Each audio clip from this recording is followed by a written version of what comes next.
जब से मैंने जन्म लिया कभी न पाया सुख, द्वार द्वार में फिरा पाते पाते दुख। हेलो, वेलकम टू एनसीईआरटी मस्ती में आपका भरपूर स्वागत है। तो आप लोग अच्छे होंगे और जून का महीना चल रहा है और ज़्यादा गर्मी है। चलिए, आप लोग अच्छे होंगे। तो आज हम इससे पहले क्लास 6 का एनसीईआरटी का सेशन चल रहा है और इसमें अध्याय 4 है। इससे पहले आप लोगों को 3 लेसन हम पढ़ा चुके हैं और आज हम अध्याय 4 पढ़ाने के लिए जा रहा हूँ। अध्याय 4 में लिखा हुआ है कि आरंभिक मानव की खोज में क्या लिखा हुआ है, आरंभिक नगर। क्या लिखा हुआ है, आरंभिक नगर। आरंभिक नगर का तात्पर्य हुआ दोस्त, क्या हुआ, हड़प्पा सभ्यता। हड़प्पा सभ्यता यानी कि सिंधु घाटी सभ्यता। इस चैप्टर में अध्याय 4 में क्लास 6 की एनसीईआरटी बुक में सिंधु घाटी सभ्यता के बारे में पूरे विस्तार से हम लोगों को पढ़ना है। ठीक, तो क्लास 6 का बुक आप लोग को हम थोड़ा दिखा देते हैं, देख लीजिए। ये क्लास 6 का है। अगर आपके पास बुक नहीं है, प्लीज़ आप लोग इसको मतलब कि या ऑनलाइन या आप किसी भी दुकानदार से मंगवा कर खरीद सकते हैं। तो हम आज चलते हैं आरंभिक नगर यानी कि सिंधु घाटी सभ्यता। नाम जरूर सुने होंगे, पक्का सुने होंगे। ए लल्ला, हमने क्या बोला, आरंभिक नगर यानी कि सिंधु घाटी सभ्यता। सिंधु घाटी सभ्यता को बहुत नामों से जाने जाते थे, जैसे ताम्रपाषाण युग भी इसे कहा जाते हैं और हड़प्पा सभ्यता भी कहा जाता है, सिंधु सभ्यता भी कहा जाता है। किसको जी, हड़प्पा सभ्यता को। किसको, हड़प्पा सभ्यता को। तो इससे देखिए हमारे भारतीय इतिहास में क्या हुआ था। जब तक भारतीय इतिहास, तो हड़प्पा सभ्यता की जब तक खोज नहीं हुई थी तब तक वैदिक सभ्यता को पुराना स्रोत मानते आ रहे थे। लेकिन इतिहासकार ने दिखा दिए हड़प्पा सभ्यता खोजे और बोला नहीं नहीं, वैदिक सभ्यता पहले नहीं, पहले कौन है, हड़प्पा सभ्यता, जो आज से 4700 साल पहले की बात हम कर रहे हैं। जहाँ अभी हम लोग एक मकान या 2 मकान, मतलब कि 1 मंजिल 2 मंजिल, फर्स्ट फ्लोर सेकेंड फ्लोर, ये हम भी अभी रहते हैं।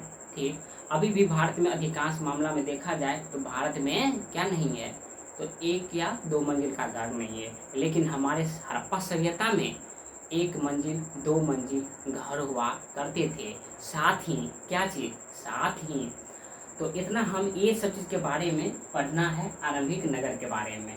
तो हम चलते हैं, इसी के बारे में चर्चा करने के लिए जा रहा हूँ। तो आप लोग धैर्य से पढ़िए। तो अगर आप लोग कंपटीशन की तैयारी कर रहे हैं तो उसमें भी आप लोग आराम से पढ़ सकते हैं। देखिए, इसका नाम है आरंभिक नगर। हमने क्या बोला, आरंभिक नगर। आरंभिक नगर का तात्पर्य क्या हुआ दोस्त, हड़प्पा सभ्यता। क्या हुआ, हड़प्पा सभ्यता। हड़प्पा सभ्यता, हड़प्पा सभ्यता को सिंधु सभ्यता के भी कहते हैं, ताम्रपाषाण युग भी इसको कहते हैं। किसको, हड़प्पा सभ्यता को। अन्य नाम इसका क्या है, अन्य नाम है ताम्रपाषाण युग। याद करो, बोलो मेरे साथ, बोलो क्या है इसका नाम, ताम्रपाषाण युग। और दूसरा नाम है सिंधु सभ्यता। क्या नाम है, सिंधु सभ्यता। कई एग्जाम में आपको सिंधु सभ्यता देखने को मिलेंगे, कई एग्जाम में हड़प्पा सभ्यता, कई एग्जाम में सिंधु घाटी सभ्यता। यानी कि एक नाम ही है, एक ही सब चीज़ है। जैसे मेरा नाम है सुनील भ्रंतवंशी, वैसे ही आपका कुछ नाम होगा तो अपना अपना घर में सभी का नाम रहता है, पर्सनल। कुछ सुनील का था, कुछ मतलब कि अपना अपना सभी का नाम रहता है। तो इस तरह के भी हड़प्पा सभ्यता हो गया, अन्य नाम भी हम जान चुके हैं। और इसमें इस चैप्टर में सबसे पहले क्या पढ़ना है, सबसे पहले हम यही जानते हैं। देखिए, इसमें हमको पढ़ना है समय काल। देखो यहाँ पे क्या है, समय काल पढ़ेंगे। समय काल का तात्पर्य हुआ हड़प्पा सभ्यता में। समय काल का मतलब हुआ दोस्त, हड़प्पा सभ्यता में कौन सा इतिहासकार कौन सा समय बताते हैं, अलग अलग इतिहास। हमने क्या बोला, अलग अलग इतिहास, अलग अलग इतिहास का क्या, अलग अलग इतिहासकार अलग अलग समय बताते हैं हड़प्पा सभ्यता के बारे में। इसमें से जैसे आपका माटीमर हमीलर और ये सारी चीज़ को देखने को मिल जाए, टीपी अग्रवाल, ये सारे चीज़। तो सबसे पहले हम क्या पढ़ेंगे, समय काल हड़प्पा सभ्यता के। दूसरे पहले पढ़ेंगे नगरों की विशेषता, पढ़ेंगे नगर की क्या विशेषता रही, आज की नगर की विशेषता और हड़प्पा सभ्यता की नगर की विशेषता, यानी कि 4700 साल पहले की नगर की विशेषता, इसके बारे में पढ़ना है। तो आप पढ़ेंगे भवन, नाले और सड़कें के बारे में। हमने क्या बोला, हड़प्पा सभ्यता के बारे में, नाले के भी बारे में पढ़ना, मतलब हड़प्पा सभ्यता में क्या है, नाले है, भवन है, सड़कें है, ठीक, इसके बारे में पढ़ना है। पहले क्या पढ़ना है, पहले हम लोग यही जानते हैं इस चैप्टर में। तो नगरों में जल निकासी व्यवस्था, आज भी हम लोग कई शहरों में देखते हैं, भारत की कई शहरों में देखते हैं तो जल निकासी व्यवस्था की बहुत अच्छे तरह से इंतजाम किया हुआ है।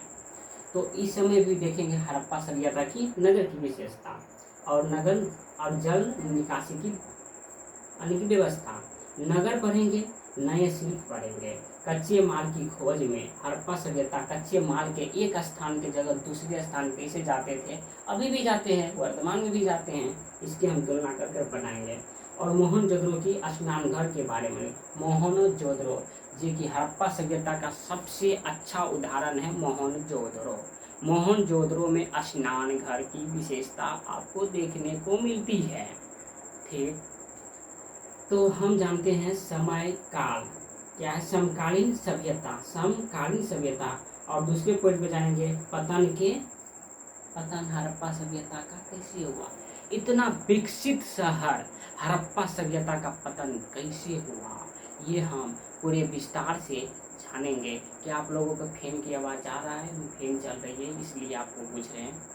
तो 1 सेकेंड, मात्र हमको 5 सेकेंड का समय दीजिए।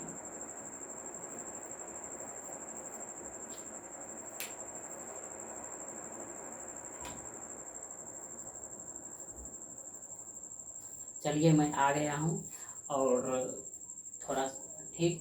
तो हम इतना चीज़ पढ़ेंगे, क्या क्या पढ़ेंगे आप लोग अच्छे से कर लेंगे। इसका आपको PDF भी मिल जाएगा। देखिए अगर मेरा आप ठीक, कोई बात नहीं, हम पढ़ेंगे अब क्या, समय काल। हमने सबसे पहले क्या बोले, समय काल, समय काल के बारे में पढ़ना। तो 4700 साल पहले का ये शहर है हड़प्पा सभ्यता। कितने सौ साल पहले, 4700 साल पहले का। अब देखिए 2500 से 1500 BC, 2500 से 1500 BC का समय काल हड़प्पा सभ्यता का किसने बताया, मार्टिमर हविलर, मार्टिमर हविलर। 2500 से 1500 BC का तात्पर्य हुआ ईसा पूर्व, किसने बताया, मार्टिमर हविलर। और DP अग्रवाल बताते हैं नहीं, इसका बात का खंडन करते हैं, DP अग्रवाल करते हैं 2350 से 1750 ईसा पूर्व हड़प्पा सभ्यता का समय काल है। ये किसने कहा, DP अग्रवाल। ये किसने कहा, DP अग्रवाल। 2350 से 1750। तो ये सबसे ज़्यादा प्रमाणित सिद्ध होता है, क्यों, किसका, DP अग्रवाल का, 2350 से 1750। इसलिए क्योंकि रेडियो कार्बन विधि के द्वारा इस तिथि को निर्धारित किया गया है, इसलिए ये सबसे ज़्यादा प्रमाणित है। कौन, 2350 से 1750 BC यानी कि ईसा पूर्व। किसने कहा, DP अग्रवाल। हड़प्पा सभ्यता का समय काल है कितना, 2700 से 1750। सबसे प्रसिद्ध 2700 से 1750 BC प्रमाणित है, ठीक। अब हम दूसरे पॉइंट में जानते हैं क्या है। यहाँ पर हमने क्या लिखा, नगर की विशेषता, नगर की विशेषता। तो आप लोग 1 सेकेंड,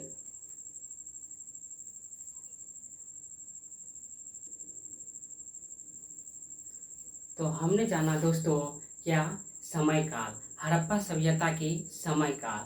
और समय काल के दूसरे नंबर में था नगर की विशेषता। किसका विशेषता, हड़प्पा सभ्यता की विशेषता। किसका विशेषता, हड़प्पा सभ्यता की विशेषता। तो नगरों की विशेषता क्या पढ़ेंगे आप, नगरों की विशेषता क्या पढ़ेंगे, नगरों की विशेषता। कौन सा नगर की विशेषता, तो हड़प्पा सभ्यता की नगर की विशेषता। तो पढ़ते हैं, चलिए देखिए, नगर 2 या 2 से अधिक हिस्सों में विभाजित था। कहने का मतलब है हड़प्पा सभ्यता का नगर 2 या 2 से अधिक हिस्सों में विभाजित था। कम से कम 3 भी हो सकता है, ज़्यादा से ज़्यादा 2। तो कह रहा है 2 या 2 से अधिक हिस्सों में नगर को विभाजित था। ठीक, तो कौन सा 2? एक पश्चिमी भाग था, एक कौन था? पश्चिमी भाग। दूसरा था पूर्वी भाग। एक पश्चिमी भाग, पश्चिमी भाग ने पुरातात्विदों ने, हम बताते हैं पुरातात्विद क्या होता है। पुरातात्विदों ने पश्चिमी भाग को दुर्ग कहा। क्या कहा? दुर्ग कहा। देखिए पहले पश्चिमी भाग छोटा है, ठीक, मतलब कि 2 भागों में बांटता है। तो पुरातात्विदों ने पश्चिमी भाग को क्या कहा? दुर्ग कहा। क्या कहा? दुर्ग कहा। अब देखिए पूर्वी भागों को निचला दुर्ग कहा। पूर्वी भागों को निचला दुर्ग कहा। एक पॉइंट और हम जोड़ देते हैं इसमें, जैसे कि पश्चिमी भाग है ना, तो पश्चिमी भाग सबसे छोटा था पूर्वी भाग की तुलना में। हड़प्पा सभ्यता को 2 या 2 से अधिक भागों में, हिस्सों में विभाजित किया गया था। पश्चिमी भाग थोड़ा सा छोटा और वहाँ पे उच्च वर्ग रहते थे। कहाँ पे? पश्चिमी भाग पर। इसलिए पुरातात्विदों ने इसे दुर्ग कहा। मोहनजोदड़ो के स्नाना घर के बारे में आप नाम सुनते होंगे। ये आपका पश्चिमी भाग में आता है। कहाँ आता है दोस्त? पश्चिमी भाग में आता है। कहाँ आता है? पश्चिमी भाग में। तो ये जो पश्चिमी भाग है इसे पुरातात्विदों ने दुर्ग कहा और पूर्वी भाग को निचला दुर्ग कहा। यहाँ पे इसकी तुलना में कम पैसे वाले रहते थे। आज भी देखा जाए ज़्यादा पैसे वाले शहर में रहते हैं और कम पैसे वाले गांव मोहल्ले में, क्लिनिक में रहते हैं। तो ये नगर की विशेषता है। ये क्या है? नगर की विशेषता है। ठीक, दूसरा चीज हम जानेंगे भवन। क्या जानेंगे? भवन के बारे में और नाले के बारे में और सड़कें के बारे में। भवन, नाले, सड़कें, इनका विशेषता जानते हैं कुछ। किनका? हड़प्पा सभ्यता की आज जानेंगे। देखिए पहले भवन के बारे में हम जानते हैं। नगर के घर 1 या 2 मंजिल होते थे। क्या बोला? नगर के घर 1 या 2 मंजिल होते थे। सोचिए 4700 साल पहले 1 या 2 मंजिल का घर होते थे। लल्ला 1 या 2 मंजिल का घर होते थे मेरे दोस्त, मेरे प्यारे दोस्त। 1 या 2 मंजिल के घर होते थे। अभी हमारे पास है क्या? 1-2 मंजिल होते हैं क्या? मध्यम परिवार के होते ही नहीं। अमीर को छोड़ कर दे और गरीब, हमारे भारत में अधिकांश देखा जाए 1-2 मंजिल का घर अभी भी हमको देखने को नहीं मिलता, क्योंकि हम भी एक गांव समाज का परिवार से बिलोंग करते हैं, इसलिए हमको ज़रा थोड़ा सा हम जानते हैं। ठीक, तो नगर के घर 1 या 2 मंजिल होते थे हड़प्पा सभ्यता में। कहाँ? हड़प्पा सभ्यता में 4700 साल पहले। 4700 साल पहले। देखिए अधिकांश घरों का कहने का मतलब है अधिकतर घरों में, ज़्यादातर घरों में स्नानागार होता था। क्या होता था? स्नानागार होता था। क्या अभी भी है? क्या अभी भी है? अभी भी सबका एक स्नान घर होता है। नहाने सारे चीज़ के मतलब स्नान करने के लिए होता है कि नहीं? स्नानाघर होते थे। हड़प्पा सभ्यता में भी स्नानाघर होते थे। सोचिए ये अंग्रेज, ये मध्यकालीन, ये सब अशोक सम्राट है सुने ना, ये सबसे भी बहुत पीछे। गौतम बुद्ध सुने ना, ये सबसे भी बहुत पीछे। हमने 4700 साल पहले का सोचिए। वहाँ का समाज 1-2 मंजिल में रहते थे। वहाँ का समाज अधिकांश घरों में स्नानागार होते थे। क्या होते थे? स्नानागार होते थे। और कुछ घरों में कुएं भी होते थे दोस्त, कुछ घरों में कुएं भी होते थे। ए मेरे प्यारे दोस्त, इधर थोड़ा सा ध्यान देना, उधर ध्यान मत भटकाओ, इधर भी ध्यान देना। घर के आंगन के चारों ओर, घर के 4700 साल पहले पर इतिहास पढ़ रहे हैं, घर के आंगन के चारों ओर कमरे बनाए जाते थे। कहने का मतलब है, मान लो लल्ला, मान लो मेरे प्यारे दोस्त, ये आंगन है। ये क्या है? आंगन। आंगन के चारों ओर क्या था? तो घर बनाए, कमरे बनाए जाते थे। क्या बनाए जाते थे? कमरे बनाए जाते थे। ठीक, तो हड़प्पा सभ्यता के बारे में हम इतना जान चुके हैं कि क्या क्या जान चुके हैं। हड़प्पा सभ्यता के किन किन नामों से जाना जाता है और हड़प्पा सभ्यता की क्या विशेषता है, नगर की विशेषता क्या है। हड़प्पा सभ्यता में हम जान चुके हैं भवन की विशेषता। अब हम जानेंगे नाले की विशेषता। हम क्या जानेंगे? नाले की विशेषता। नाले की व्यवस्था अब जान जाएंगे तो जानेंगे सड़कें की व्यवस्था। नाले भी है ना, बहुत अच्छे तरीके से बनाए जाते थे। आज का नाले 4700 साल हड़प्पा सभ्यता के नाले फैल हो जाता था। आज का नाले का कोई वैल्यू नहीं उतना है, लेकिन हड़प्पा सभ्यता का नाले का सिस्टम पढ़ेंगे, व्यवस्था पढ़िएगा ना तो आपको टनटना आ जाइएगा आप लोग। ठीक, तो हम यहीं पर सेशन आज हम समाप्त करेंगे क्योंकि पार्ट दूसरा हम लेकर आएंगे। गर्मी बहुत ज़्यादा है इसलिए छोटा छोटा वीडियो लेकर हम आ रहे हैं। तो पार्ट 2 में हम जानेंगे, फिर पार्ट 2 में क्या जानेंगे, जल निकासी प्रणाली की विशेषता जानेंगे, पूरा सिस्टम जानेंगे और जानेंगे सारी चीज़, बहुत सारी चीज़ जानेंगे। ठीक, जितना हम बताएं क्या क्या पढ़ना है एक श्रेणी में, वो सारी चीज़ क्या करना है, जानना है। तो आज के लिए यही समाप्त करता हूँ। तो ये पार्ट 1 है और मैं पार्ट 2 कल लेकर जरूर अवश्य लेकर आऊँगा। तो आज का सेशन यहीं पर समाप्त करता हूँ। जय हिंद, वंदे मातरम।